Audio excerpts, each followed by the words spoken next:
Hi, I'm Michelle and I'm here with Lumkani. We are doing a rollout in partnership with the Islamic Relief South Africa, and we have a great announcement to make.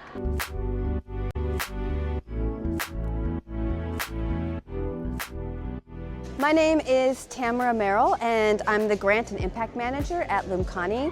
We are here today launching installation of 1,000 fire detection systems supported by Islamic Relief South Africa in a project funded by F&B.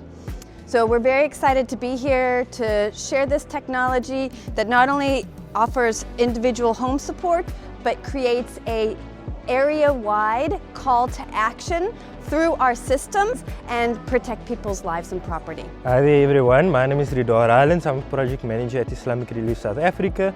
Today we are here for a very powerful community in Bizo dealing with the severe issue of fires in informal settlements. We are looking to build networks of response within the community so that people have not only the technology but the skills to respond to fires in an appropriate and safe way.